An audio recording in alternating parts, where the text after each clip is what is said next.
عفوك إني للنور مدت يداي نزعت أسرار قلبي وجئت ألقي أساي رباه عفوك إني للنور مدت يداي نزعت. بسم الله الرحمن الرحيم. إن الحمد لله نحمده ونستعينه ونستغفره ونعوذ بالله من شرور أنفسنا ومن سيئات أعمالنا. من يهده الله فلا مضل له ومن يضلله فلا هادي له. نشهد أن لا إله إلا الله ونشهد أن محمدا عبده ورسوله. أما بعد، السلام عليكم ورحمة الله وبركاته. حقوق الأقارب والأرحام. qarindoshlar va ularga silay rahmni haqlari. Birinchi haqqi al-harsu ala ma yanfa'uhum fi dinihim va dunyahum.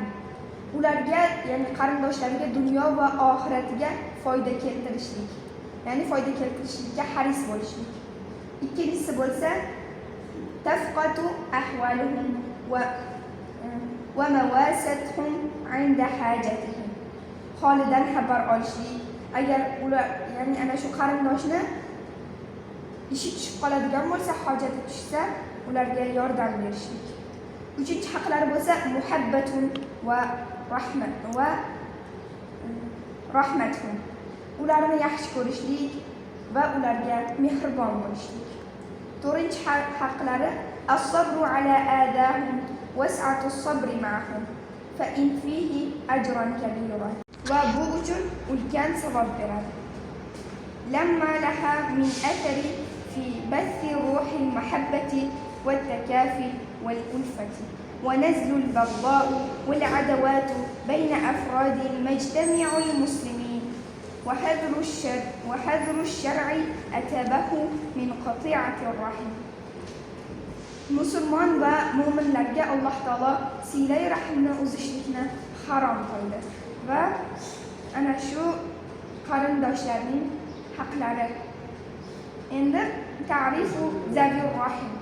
Qarindoshlarni tanishlik. Ya'ni qarindoshlar ular kimlar? Hum aqorib, ya'ni qarindoshlar sawa'u kanu min al-usul kal aba'u wal ummuhat wa in 'alamu. Ya'ni birinchi qarindoshlar usullardan bo'lsin, ya'ni ota-onadan bo'lsin, onalardan bo'lsin va tepasiga qarab kelsin, farqi yo'q. Ikkinchi qarindoshlar am minal furu' va in nazalu. Ya'ni furu'lardan bo'lsin, farqi yo'q, ya'ni pastga qarab ketgan. Misol uchun o'g'il, qiz, nevara, nabira, chevara kabilar. Va ammu minal khawashi, minal ihwat wal akhawat والأعمام والعمامة والأخوال والخالوات أبعد فالأبعد.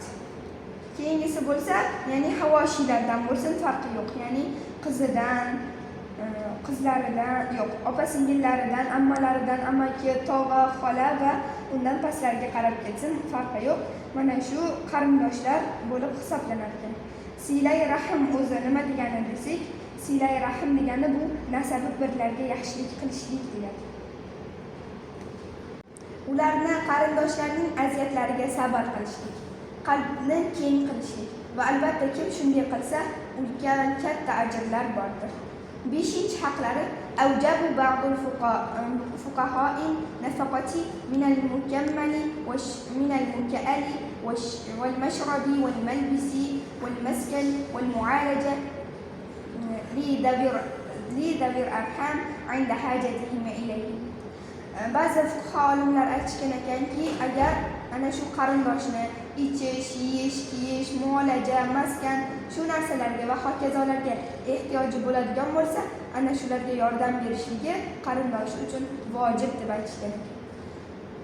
6-haqlari as-silatud da'ima. Doimo silay rahmda bo'lishlik va hadarul kabir min qata'atir rahm. Va albatta qarindoshlikni kesishlik katta gunohlikdan hazar qilib chetlanishlik. Demak, shunday ekan, biz qarindoshlarimiz bilan birga muomalalarimizni, hamma yo'g'imizni ular bilan mustahkamlab, silay rahmni ulardan uzmasdan va albatta ularning holidan doimo xabar olib yurishligimiz bizlarga Alloh taolo buyurgan ekan va bizga shu narsani farz qilgan. Ba'zi ulamolar mana shu aytganimiz kabi vojib qilib aytishgan ekan. Assalomu alaykum va rahmatullohi va barakatuh.